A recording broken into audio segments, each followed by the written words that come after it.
Muito bem, meus amigos. Então agora nós chegamos à carta de Paulo aos Filipenses. Essa carta, como a carta aos Efésios, a carta aos Colossenses, Filemão, foram escritas durante a estada de Paulo na sua prisão domiciliar em Roma.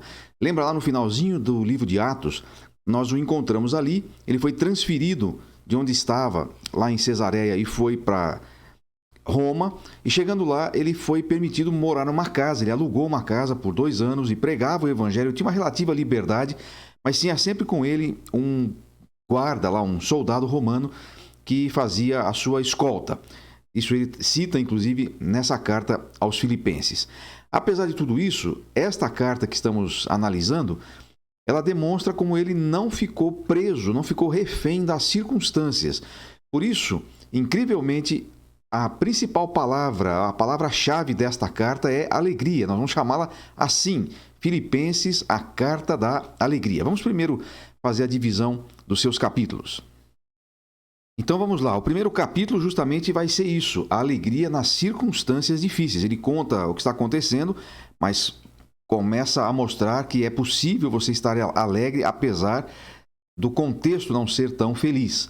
No segundo capítulo, nós vamos encontrar a alegria nos relacionamentos humildes. Ele vai exortar as pessoas a manterem um relacionamento interpessoal no alto nível que era, tendo Cristo como modelo, no alto nível que deveria ser. No terceiro capítulo, a alegria no conhecimento de Cristo. Ele vai falar da sublimidade, apesar de tudo que ele conhecia, de toda a sua capacidade acadêmica, seu conhecimento intelectual, conhecer a Cristo para ele era a principal coisa da vida.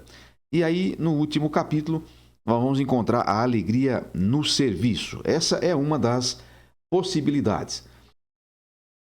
O nosso amigo Anderson Zen, pastor já citado aqui várias vezes, que inclusive é o autor do livro Como Ler a Bíblia, que você pode encontrar no nosso canal do Telegram, ele sugere também uma divisão muito interessante que é feita pelo saudoso professor missionário inglês que viveu aqui no Brasil durante muitos anos, o senhor Ricardo Jones. Ele, no seu livro de esboços da Bíblia, ele faz essa divisão que é bem interessante também.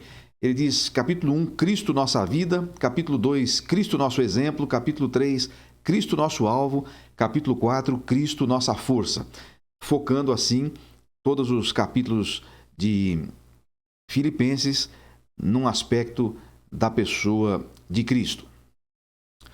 Muito interessante a gente lembrar como esta igreja lá em Filipos foi plantada em meio a um tremendo sofrimento. Eu não quis fazer aqui um trocadilho, porque realmente foi literalmente tremendo. Lembra que houve lá um terremoto quando Paulo e Silas estavam presos, depois de terem sido açoitados, porque os judeus apareceram lá em Filipos e fizeram acusações contra eles, eles foram presos, foram açoitados, foram lançados no cárcere, e lá por volta da meia-noite eles estavam cantando e orando, demonstrando assim uma serenidade e um controle da situação que parecia estar fora de controle. Aí veio aquele terremoto, o carcereiro ia se matar, Paulo falou, não faça isso. O carcereiro então pergunta como é que ele poderia ser salvo, e assim a partir daquele contato, já havia um contato com Lídia e aquelas outras mulheres ali no lugar de oração, a igreja começa em Filipos. E agora, depois de algum tempo, essa igreja já tem uma estrutura. Ele vai dizer na primeira carta, ele manda essa carta aos santos de Deus que estão em Filipos, inclusive bispos e diáconos, quer dizer, já tem uma liderança, já tem os oficiais ali da igreja, a igreja já tem uma estrutura, já está caminhando, e Paulo então envia essa carta para eles.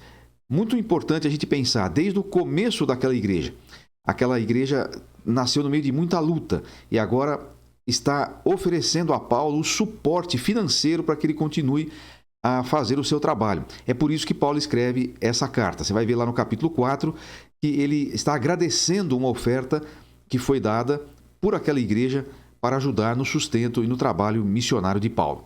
Então, carta aos Filipenses, uma carta curta, nós vamos ler de uma vez só e vai ser muito interessante. Aliás, nós vamos fazer isso com várias cartas e vai ser bem interessante essa proposta. Já fizemos isso com alguns profetas do Velho Testamento e alguns livros históricos pequenos. É aquela leitura de uma vez só, leitura de uma sentada só. Aí você vai ter um panorama mais interessante do que foi que Paulo escreveu e de como eles receberam, qual foi o impacto que eles receberam ao ler aquela carta pela primeira vez.